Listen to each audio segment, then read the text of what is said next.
I will fight to the end. Doesn't matter what the world brings against me.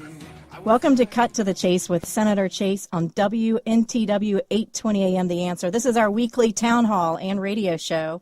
I'm Senator Chase, and I serve as your state senator in the 11th Senatorial District, which includes most of Chesterfield, Amelia, and Colonial Heights. I also serve as the host each week as we discuss issues most important to our area and our constituents. Many of the topics that we address on our show are issues that constituents have actually brought to my attention during the week. And as I mentioned earlier, we have office hours on Tuesdays and Thursdays.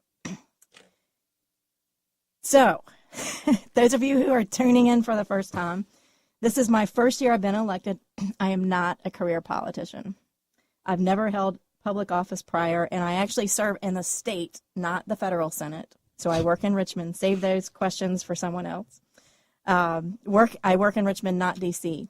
If you have questions about today's topic, I invite you to call in. The number is 804-454-1366, or you can email your questions to info@amandachaseforsenate.com, and we're going to do our best to answer your question on our show.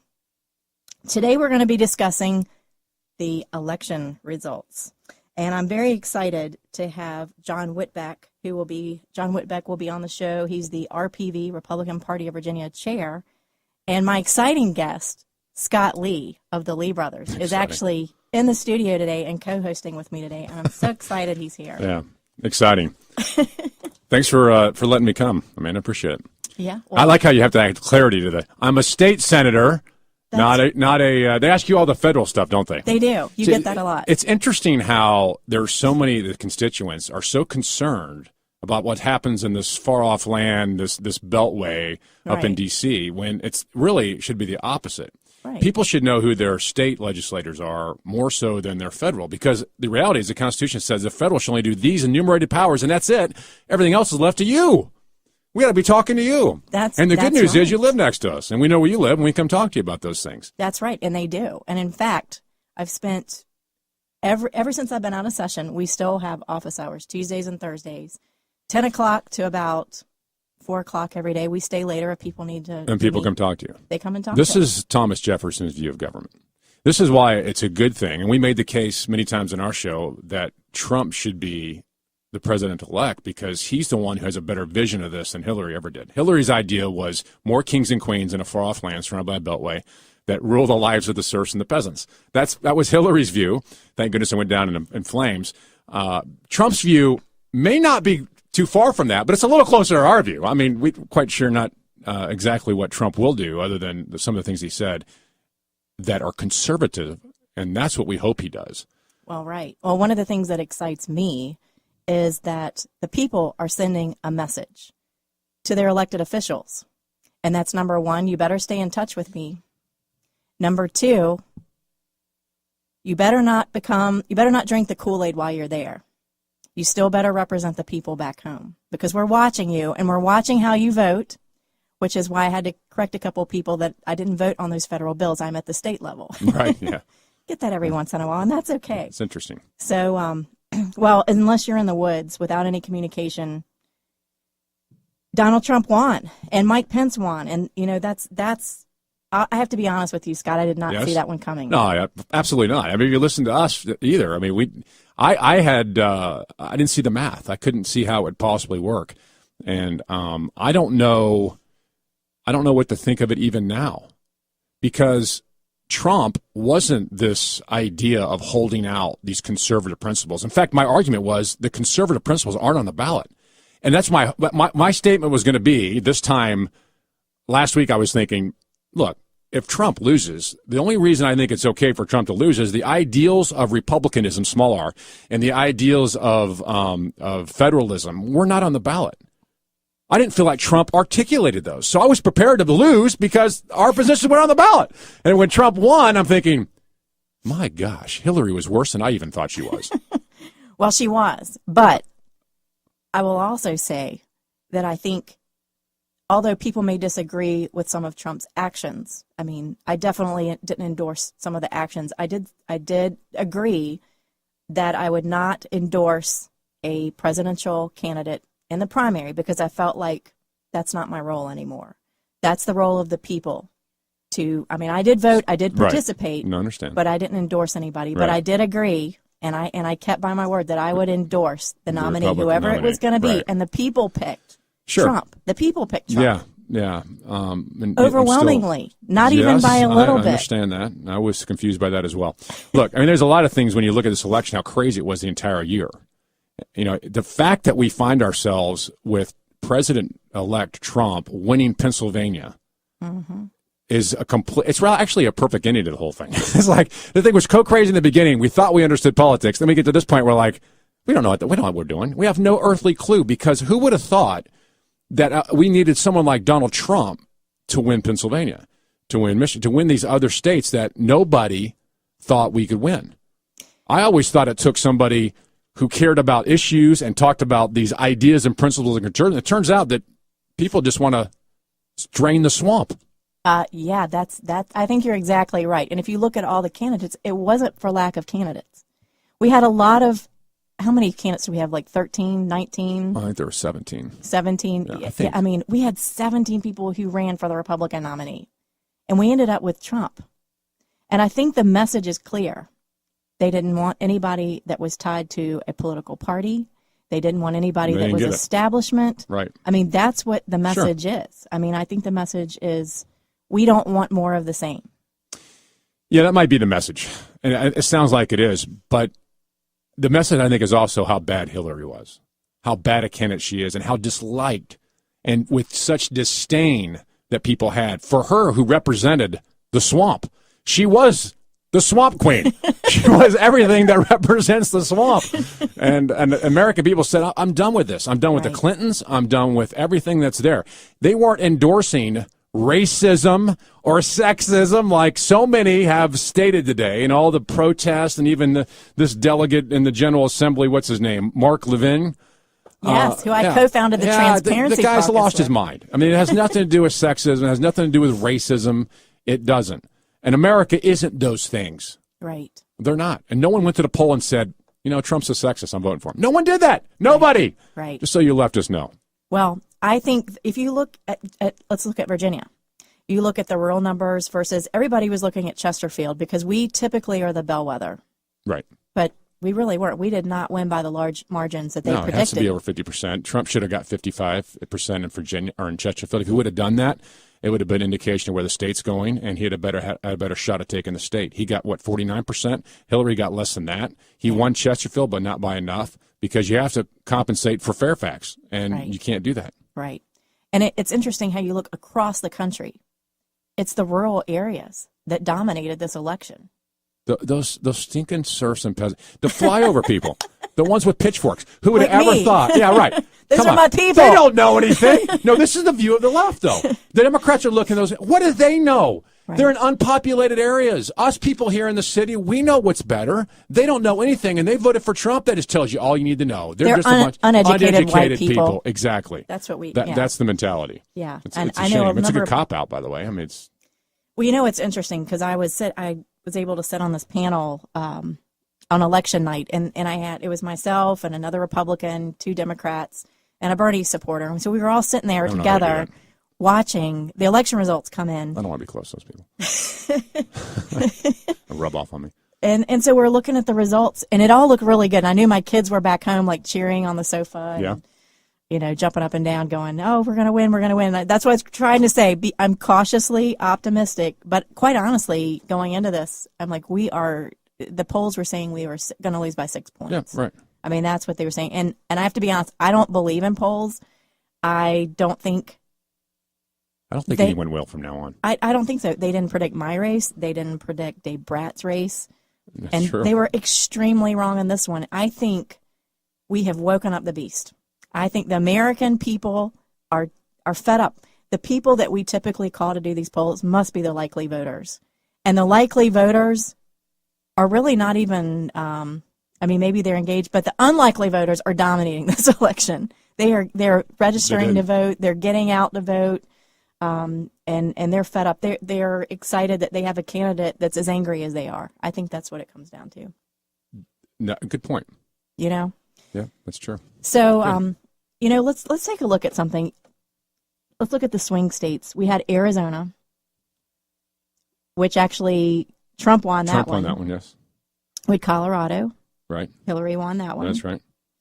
They're the ones that legalized rectional marijuana. I wasn't Sure. too surprised about that Yeah, one. but they hate smoking. Yeah. I don't want you to smoke. You can't smoke in your car. We're not going to let you smoke with your kids in the car. But hey, here's a joint. Pass that around. The left is hilariously hypocritical on that one. And then you look at Florida and Georgia. I mean, what nail biters, Florida. I mean, and it looked like for so long that we had won it, or Trump had won that, and they wouldn't call it. They were afraid of Well, a hanging CNN wouldn't Chad. call it. CNN took forever to call it. Stay tuned. We'll be right back. Fox did call it.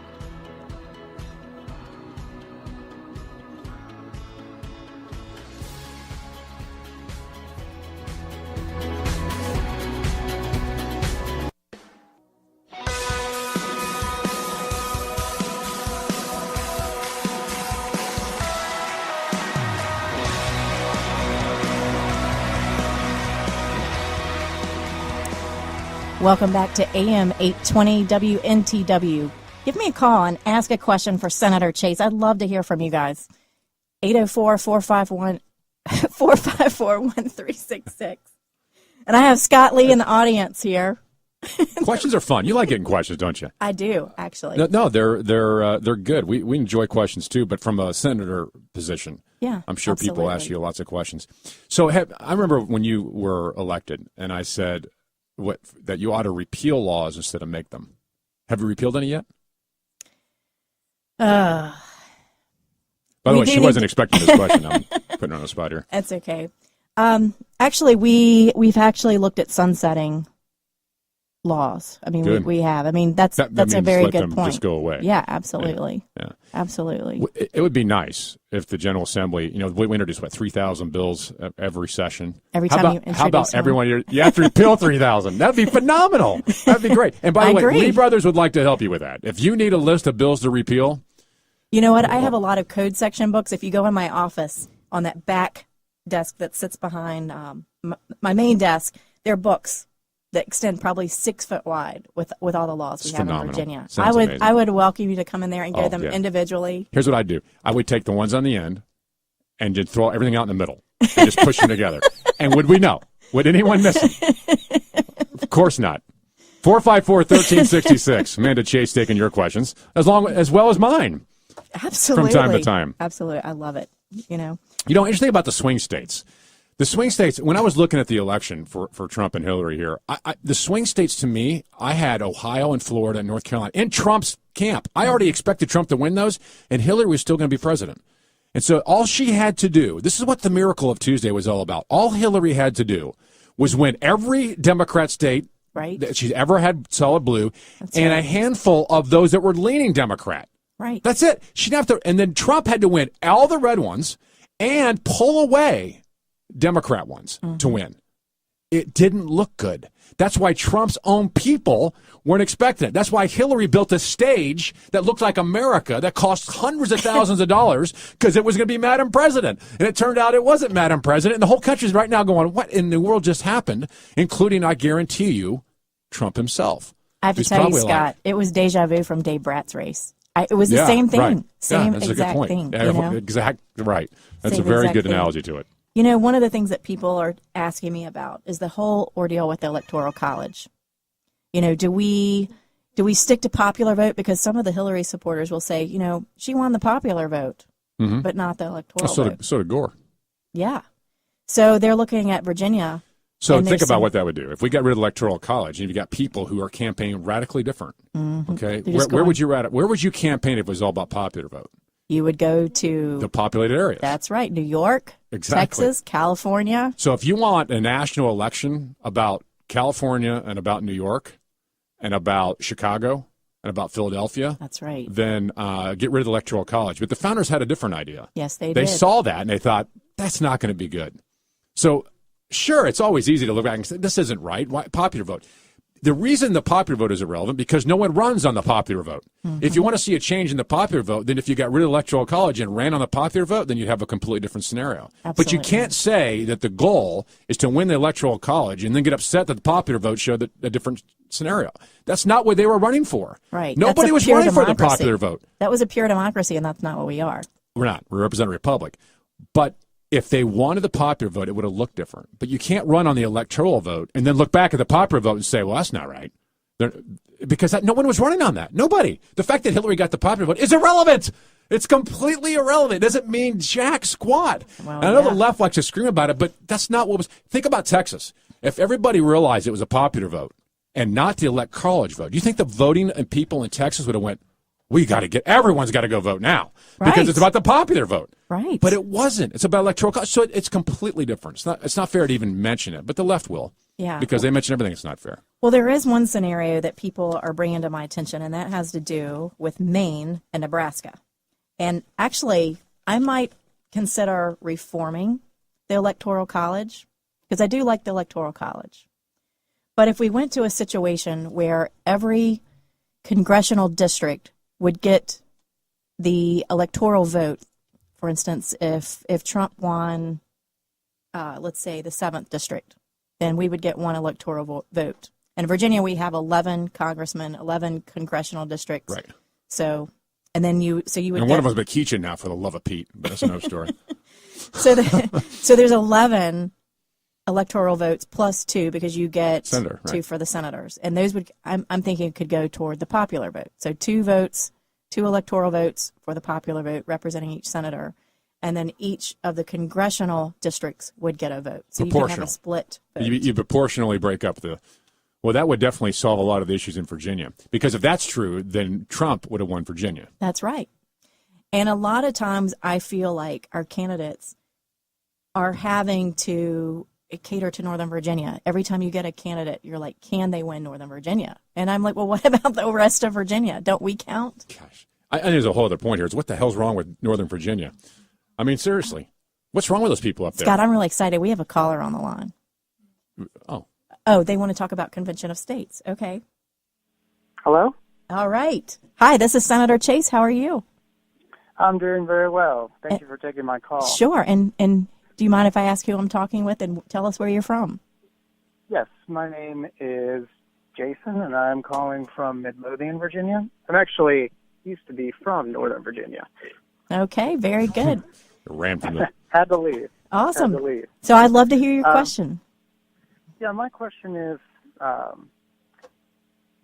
there is a bill in the Senate currently.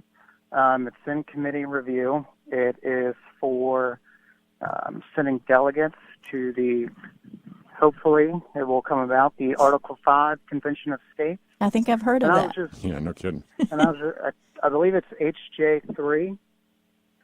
And I was just calling to get your thoughts on whether or not you supported that bill. Okay, fantastic. Well, let me tell you where I am. First of all, I appreciate the call, and we're getting a lot of questions. In fact, I'm going to do a whole show on Convention of States. I'm going to have pro and people for it, people against it, getting their opportunity to talk about it, because as you said, it's going to come up this session. And a lot of people may not understand the Article 5 Convention, but basically, when we get back, we'll probably talk about that a little bit more. But to answer your question, I am currently not in favor of that. I actually was one of 3 legislators representing Virginia in the simulated Article 5 Convention. And the concern for me is that there's still a lot of unanswered questions on that. How to select the delegates. They're saying one state, one vote. I have a lot of experience in Republican conventions, and I have personally shut them down. I've shut down one back in 2012. I think you were there, actually, in the press covering that. And things kind of went silent for 3 So I mean, I think in 3 theory, hours. this thing works in theory. And actually, for Article 5, the reason to talk about Article 5 Yeah. convention is because it's constitutional, Right. And it's a way to fix things to some degree. There's some fear in it. There's a little bit of angst in it. But here's the big question: why don't we follow what we have? If we can get to the point where is there an article that says follow the Constitution as the way it is now, why put more constitutional limits on a Constitution we're not following? Exactly. And I think as Republicans, that's what we tend to do. We tend to create more rules that only we follow. You know what I'm saying? Right. So that's kind of where I am. But Jason, I appreciate the call, and stay tuned because we are going to have a whole show on Convention of States. Good question. Thanks for the call. Absolutely. Thank you. You're welcome. 804-454-1366.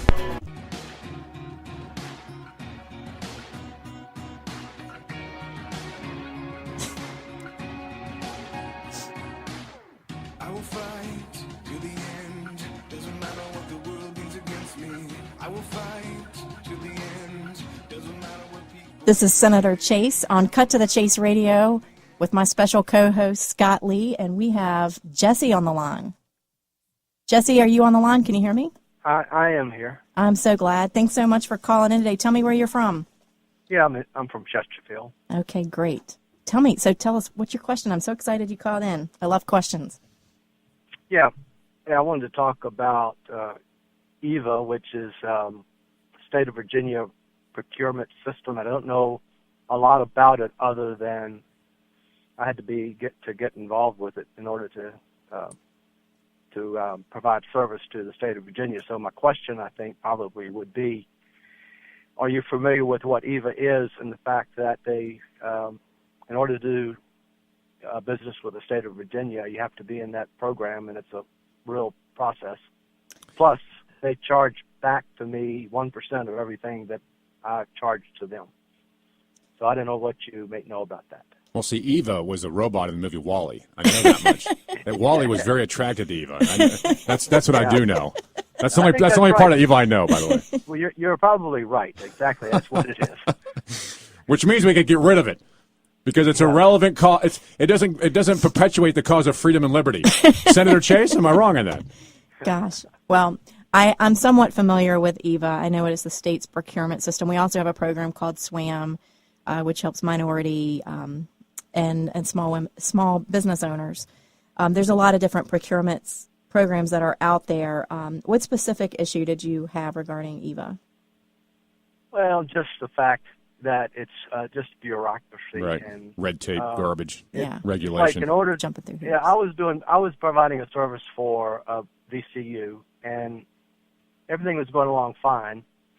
And then they came to me about 3 years ago or 2 years ago saying that I needed to be in the system, so to speak, which was EVA. Don't let. And, Sounds evil, not Eva. The freaking and it system. was- You want me in the system? I'm against the system. I want nothing to do with your system. All I want to do is Exactly. live my life, man. Can I not do that without some kind of bureaucrat coming along and screwing it up? Right. Right. And basically, the services that I was providing was less than $8,000 a year. So it wasn't like I was building the buildings down there. Right. So I had to go to Dun and Bradstreet to get a Dun and Bradstreet number, which was absolutely horrendous. You wouldn't believe what trouble it is to get a Dun and Bradstreet number in order to satisfy the state of Virginia. Jesse, what kind of business do you have? I'm a sole proprietor and I tune pianos. You tune pianos. Okay, awesome. right. I think we've talked before. Well, we definitely need to regulate those guys for the love of everything. I mean, we can't have random piano tuners running around the state. Amanda, can you fix this? I mean, this guy's a threat. They might tune it too tight, and if you hit a key, then it might explode. or Blow up something. on you. There's some cartoons like that, right? Ridiculous. But here's Poor the guy. thing that got me, because when I was talking to the kind of the fellow that was over me there, was saying that, they're going to charge you back 1%. For example, if I give them a $3,000 bill, they're going to charge me $30. And then he said, some of the people around here, other contractors, are pretty upset about it, or because if they send in a small bill that may fix a door or something, and it's like a $120 fix the doorknob bill, they're going to send them a bill for $1.25 in the mail that they have to pay back. It's really, it's like paper, bureaucratic paper pushing.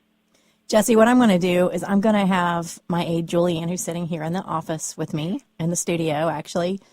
She's going to get your contact information, and we will follow up with you in regards to that situation. But I will tell you in general that we are looking for more efficient ways to help people. And understand that's the procurement system for the state, and that's a very complicated system. I'm not sure how much our audience would want to engage on that topic, but what we'll do is that we will follow up with you. But I really appreciate you calling in, and I do support less bureaucracy, less red tape, so much regulation. I was talking to a tow truck driver yesterday who was same situation. Businesses. As I was saying earlier, you regardless of the guys industry. should look at how to repeal things instead of have your name tied to some bill somewhere. I'd come out and find every regulation I could and try to dissolve it, disband it, burn it in the ash heap of history, and then celebrate it with a little dance around it or something.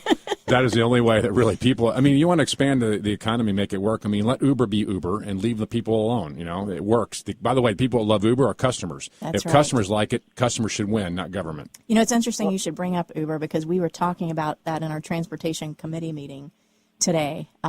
About do we try to we want to make Uber drivers safer and have them go through criminal background checks and make sure that when you get in an Uber's Uber, doing that. You don't need Yeah. government to do that. yeah, Could I maybe make one more statement here? yes, go right ahead. But one other caveat, I guess, is that I was charging an X amount of money to tune the pianos. And once I found out that they were going to charge me this Hey, Jesse, bill now, thanks so much for calling. Sorry, Yeah. we're on a hard break here, no but problem. we're going to give you a See you. call back. We're going to follow up and take care of you.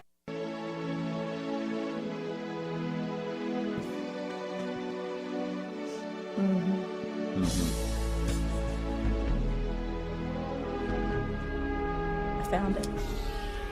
You found it. I found it. So badly, I want to say, Virginia citizens and American patriots, Senator Amanda Chase show. Cut to the chase. I'm Scott Lee, sitting in with Amanda Chase. And I'm excited about all these calls coming in today. 804-454-1366. Give us a call. And we have from Prince George, is Skip still on the line with his question about the popular vote? I have this one with a great analogy, which I found. How do you know the question? Skip? Oh, yeah, I'm here. The question I needed to know is when y'all are referring to the popular vote, are you talking about the national graveyard vote or the national illegal alien vote or the look what I found in the closet vote? The where did that missing box go? Are you going to verify precinct to precinct every election? They When do. we I can't love even this get and we can't even get a voter ID law passed. Oh, we do have voter ID, actually, in Virginia. Skip, I am so excited No, about that's this Virginia. question. Oh, you're That's talking about Virginia. nationally. Yeah, I'm with you on Right. that. I'm well, with you. I'm talking about the president. I'm talking about the presidential votes. You don't know how it's, I got the popular vote. We don't know how many fraudulent votes are in there. Mm-hmm. That's why we have an electoral college, because the fraudulent vote probably ain't enough to change the electoral college. But you know where I'm coming from? Yeah, so Skip, I know exactly what you're saying. I sit on privileges and elections in the Senate. What a privilege that is. Yeah, that is a privilege. And I am personally Somehow I don't think it is. Doesn't sound like a privilege. By the way, I'm glad you're sitting on it, not me.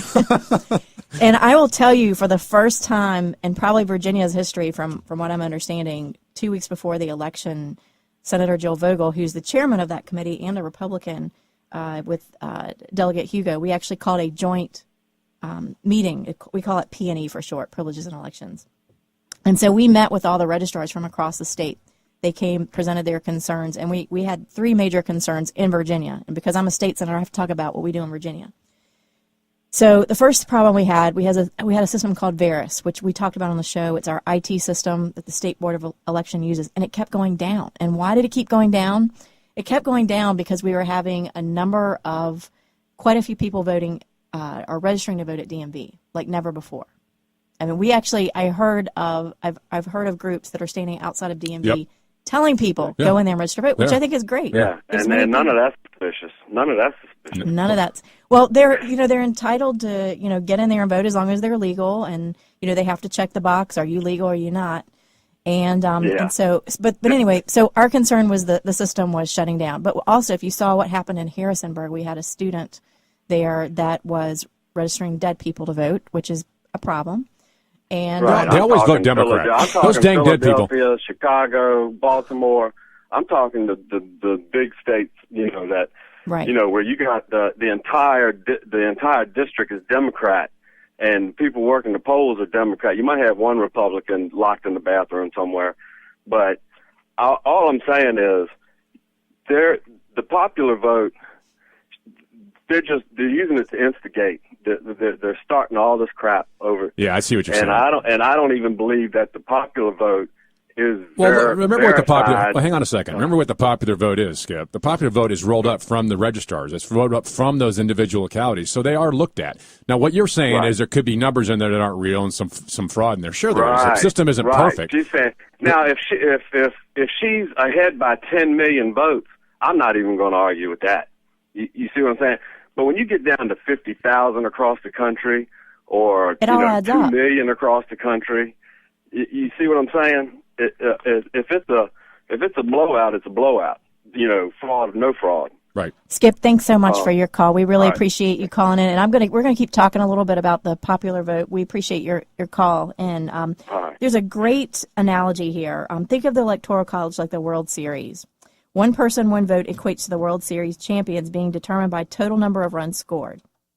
If the Dodgers, or you could put Cubs in there if you're a Cubs fan, wins the first game 10-0, and the Yankees win the next 4 games 1-0, the Dodgers won the series. Even though the Yankees bested the Dodgers in 4 games, it doesn't matter because the Dodgers scored 10 runs to their 4. One anonymous game decides the whole series. Without the Electoral College, a few heavily populated states decide the whole election. Right. That's And what as you it's all about, said, if you have, sure. mischief happens. Look, there's no system on the planet that's perfect. Right. There's just not. You're going to have voter irregularities, is what they sometimes call them. It's a fancy word. It's a bigger word than fraud, just by pure numbers of letters. But my point is, you're going to have, it's an imperfect system. We're imperfect people. The system we have is actually very, very good. And now we have picture ID. Now we have picture ID, which is excellent. He's talking from a national perspective, which obviously. I can't, of course, control the national. You only can't? the state. But you're so powerful. Only the state. But your No, I state am senator, not. Amanda Chase. Don't bust our bubble here. We got big confidence that you can do a lot of things. I mean, look, it says state senator in front of your name. No one else has senator. They can't call me Senator Lee. I don't have that in front of my name. And for good reason. I'm telling you, for good reason. Everybody says I can't get elected because I'm not politically correct. I am not politically correct. No, You have but to- you're already elected. That's right. And so now but you I'm not can- establishment. Former Delegate Saxman kept telling me I was establishment last week, and I had to correct him on that. I'm not establishment. Well, it depends what you mean by establishment. I think of establishment as part of the problem. Establishment meaning you've been there. Right. And then you're an establishment. You are, if it means you've been there, because you've already had a term. No, it's your first term. This is your first term, essentially. Almost. But Almost my first year. So I I'm guess still you're not not there. quite establishment yet. Yeah. So let's take a look at the Republicans who held the House. Let's talk about the House of Representatives. They maintain the majority, which is Here, good. here locally? No, we're You're talking about the Virginia U.S. or the U.S.? Okay. The U.S. now. I'm sorry. Jumping back to the U.S. So a majority with 239 seats to 192. So we still have a majority in the God House. bless America. And the Senate by slim majority, 51 to 48. But we lost some, didn't we? We did? Because we went from 247 seats in the House down to 239. Yeah. And we went from 188 to 192. We went up in the Senate. Is this right? No. The Senate is Yeah, we're at so my notes here. Did I have this backwards? the Senate has 100 people, so we're only Yeah. That's right. so we did lose a seat in the Senate. We did. Yeah. So it's It 54 was, what's her name to in New 44 Hampshire? with 2 independents. That's the way it was before. Yeah. So anyway, you're right. We lost a little bit there. Yeah. But the good news is we still have both chambers. The interesting thing about both chambers and a president, you better do something. Yeah. But see, here's the deal with Republicans that make me mad. You're a Republican. Mm-hmm. Can I say this? Should I say it after the music ends? And after Say the it break? now. No, I'm not Because then going I to. can want based on your words. Coming back, I'll tell you. In The just a few minutes. suspense is killing us. It's killing us. It's killing us. 804-454-1366. Give us a call.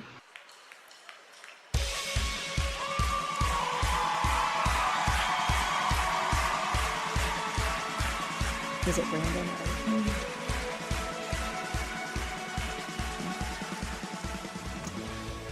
Welcome back to Cut to the Chase with Senator Chase, and I almost called you Delegate Scott Lee. Well, that would have been a mistake. Don't put me in with you guys. That's awesome. And I think we have a caller on the line. We don't? Okay. I think somebody was trying to call in. But yes, so this is the final section of our show here. And I just wanted to real quickly talk about our congressional races here. Rob Whitman kept his seat in the Right. first That's district, good. which is great. Congratulations to Scott Taylor, who won in the second district.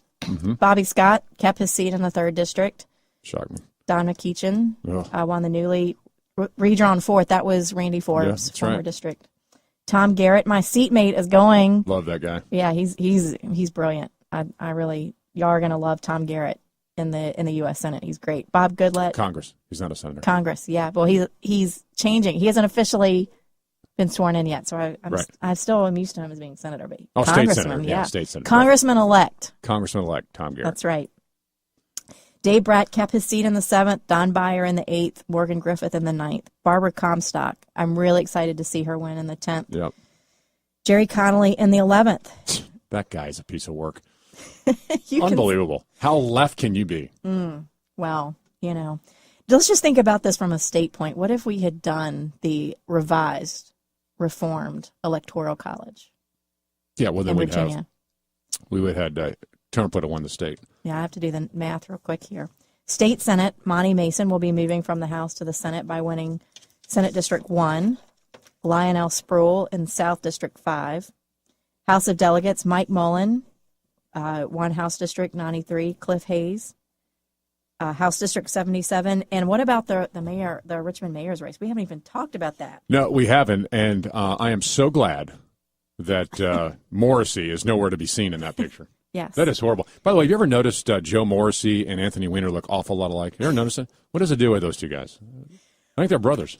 Well, I tell you, I have, yeah. I'm just thankful LeVar Stoney won Yeah, that one. good guy. I think that's Good guy. Democrat, leftist, sure, but so is the city. Yeah. So it matches him perfectly. And then on the ballot, we had 2 questions. There was a lot of confusion about these. Well, I these think questions. the ballot. You guys. We need to do a better job writing Yeah. it. Well, it's terrible. it always is Let's that be kind of honest. legal mumbo I sit on jumbo privilege stuff. in elections. I know. I'm like, come on. Can't we word this differently? It's so funny. This is a true story. So they're mostly attorneys on this committee. I'm one of the few, and I'm like, should I say I don't understand what this says because then I'll feel stupid, But I really didn't understand it the first time. It was actually worse than what it is now. Before. So you helped clarify it, and it still wasn't good enough. Yeah, 2 or 3 times. So I got to push harder, I think. Well, now we have people telling me that we're no longer a right-to-work state. That's what they're saying to me. I'm like, no, you don't understand. No. This was a constitutional amendment to Right. Virginia. The laws of we still Right. are It's a still in the right-to-work Code state. of Virginia. That's exactly right. Still in the Code of Virginia. So just it not wasn't a total constitutional. loss. It was just in case this state ever gets taken over by those in Fairfax and it swarms the rest of the state. Yeah, It was it to can keep happen. them. It could happen. It could turn on us. It can happen. Hey, tune in next week. Actually, your show's tomorrow. It is 3 from to 6. 3 to 6. Yeah, Lee Brothers. That's right. Richard and I will be here. That's right. Thanks for having me. Good time. I'm glad you came on.